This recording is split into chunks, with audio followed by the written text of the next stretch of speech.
This is Diaspora Life Show, and we're glad that you're watching. Today, we continue with our theme, which is Born in Kenya, Raised in the USA, the Burdens of an Identity Crisis.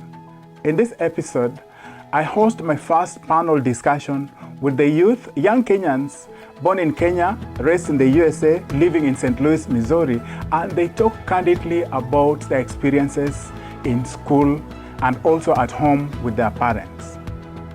Again, before we roll the tape, just as a reminder, we are live on standard digital platforms, and our hashtag is Diaspora Life Show. Welcome. In this show, we discuss issues that affect Kenyans living here in the US, in Canada, in the UK, and generally Kenyans living abroad. One of the things that we're going to be talking about is just generally Kenyans trying to find a position in a foreign land. And our focus this season is on young people. Most Kenyans that you find, especially in the US, Canada, and Europe, are those ones who came here as students. But over time, we've seen an increase of Kenyans migrating abroad, especially in the US, through what we call the Green Card program. This is the program that allows people who win the lottery to come here, even with their families. So over time, we've had an increase of young people who are born in Kenya, but who are now growing up, for the most part of their youth life, here in the US. And today, one of the reasons why we are doing this summit with young people in St. Louis, just for your information, we are recording this show in St. Louis, and this is Emmanuel, what is it called? This is Emmanuel Worship Center, a church that is generally most of the worshipers in this church are Kenyans. We have a robust youth group in this church, and just for your information, this is just the first part of our discussions of issues around young people. We're going to do this very regularly, so you'll see a lot of these faces in future. So it's my pleasure and honor to introduce to you young people, most of them who are born in Kenya, but they're here right now. And they're going to school, some of them are working, but we just want to get a sense of how their life is. Hi everyone, my name is Helen Jenga, and it's nice to be doing this and to learn more about us and what we'll be doing here. Awesome. Hello, my name is MWANGI, and I'm glad to be here in this discussion. Hope we can discuss some good things about young people. Hello, my name is JUDY MUTUKO, and I'm really excited to be sharing with you who is watching, and maybe you want to come over, you've been thinking about it, so I'm glad to share this moment with you. My name is MARIAH, MUMBI, and I'm also glad to be here. I'm looking forward to the conversations. My name is WANGUI, and I am so happy to be here, to be able to share with people out there what we went through here. Catherine, since you have the mic, when did you come to the US, and what are you doing with yourself right now as we speak? I came in November of 2010. I'm currently in college. I just joined a BSN program at Chamberlain University, and that's what I'm doing. Why did you choose BSN as your career choice? Before I chose that, I was doing math. I was doing a major in math.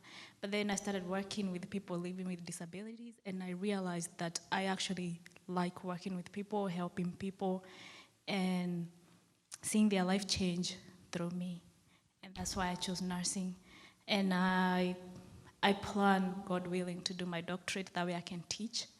That's what my plan is.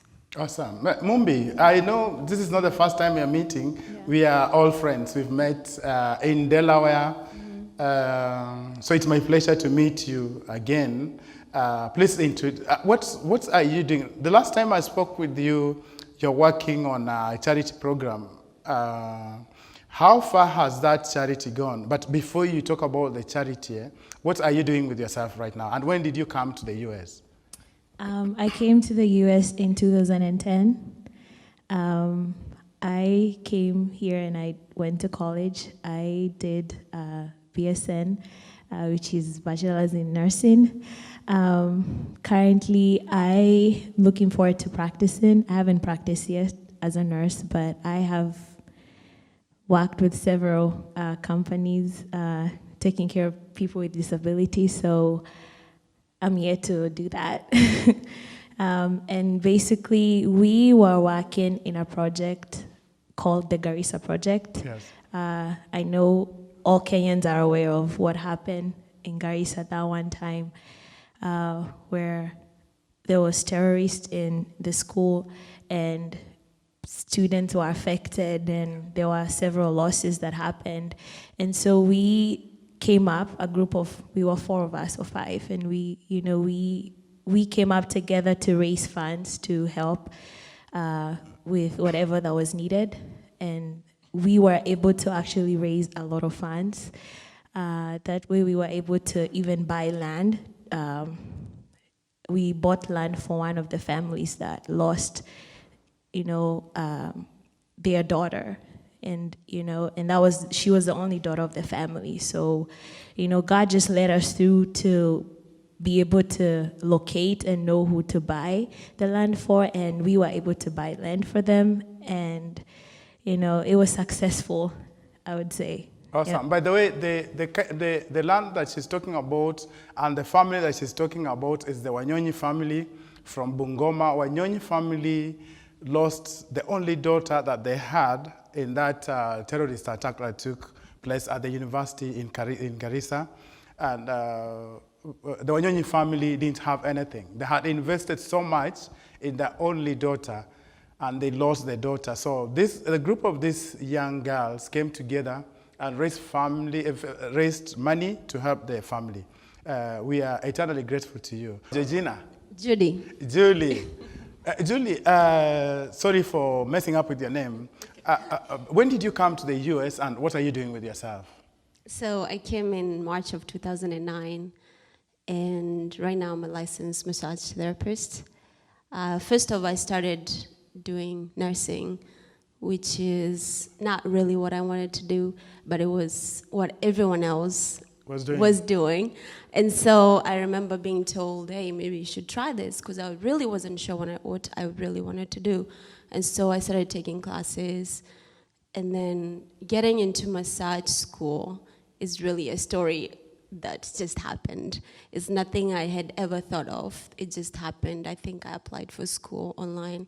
They happened to call me, and I went to school, and I started the following week. That's just how it happened. But yeah, that's what I'm doing currently. Awesome. We moved to the only dude on this panel. MURAYA. Yes. When did you come to the US, and what are you doing with yourself now?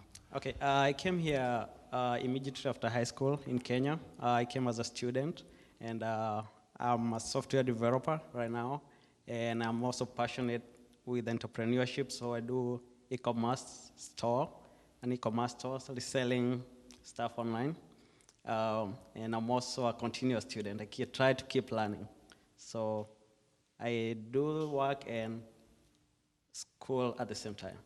Awesome. My sister next to me, when did you come to the US, and what are you doing with yourself apart from singing in church? Well, I came also in 2010 on March, and when I came, I was in high school, actually. I just had finished 2 years of high school in Kenya, and then I joined high school here in America. And after graduating, I was on my path to college. I was about to do med, but I guess that's not what God had plans for me. But I ended up doing music therapy, which I just graduated from on this May. And right now, I'm gonna be going for my internship for 6 months. Awesome, awesome. So we've, at least now we have a sense of each one of us who we are. My next question is, who came here through the Green Card program? So you did, she did. So 4 out of 5, no? Yeah. Yeah, awesome. So, but that's not the most important thing that we want to discuss is that each one of you must have gone to school back in Kenya somehow. You came here and then you've gone through school here. What would you say are the differences between going to school back in Kenya and going to school here? And that anybody can speak about that. Anybody who can talk about that. I guess I can go first. Yeah, please. For me, also have gone high school in Kenya, for me it was a difficult transition because the curriculum itself is different and how it's structured. Well, in Kenya, you progress from, if you're doing biology from Form 1, you progress until the Form 4. It you do the biology a semester or 2 semesters, and that class is done. So to put my mind into that, it took me time to understand. So there was so much conflict with the teachers understanding where I'm at the curriculum because I was already done with Form 2. So I didn't even know where to place in classes. So I guess that's what my difficult thing I encountered, and also knowing the grading system also is different, totally different, because here they grade by everything that you do, every day in class, every test, every quiz that you do adds up to your grades. Also, we have terms instead of semesters, though there's now other schools that we do semesters in Kenya, but here they have to grade you everything that you do. And for me, in my experience, I think school Kenya is more harder. Awesome. Anybody else? Mariah? Yeah, I think for me, well, I came here for higher education. I did my high school in Kenya, although I did 1 semester in Moi University before I transferred here. But the major thing that I liked about the school here is that they gave you the option to choose your career path. Unlike in Kenya, where sometimes they'll call you to school and kind of dictate what career path you should follow. Yeah. So that option for me was a great thing. And like she said, I think the school system here is more easier than Kenya. I feel people work way harder in Kenya, but also not to say that it's easy, you have to work hard, but the resources that they give you help you towards that. Awesome. Anybody else? So that's about career and school here and back there. Most of you, you live within the community, and like you've gone to school, you go to school, you've been to school. What would you say are the issues that you face trying to adjust to this system here, especially amongst your peers in school?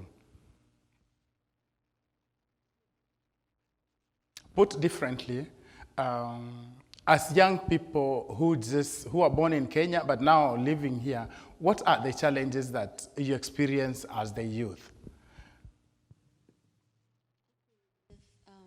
The first thing I would say, the language barrier. Okay. When you come here and you have your accent and someone is speaking to you and you have no clue what they said, but you have to say yes or no, but you have no idea what they said. Yes.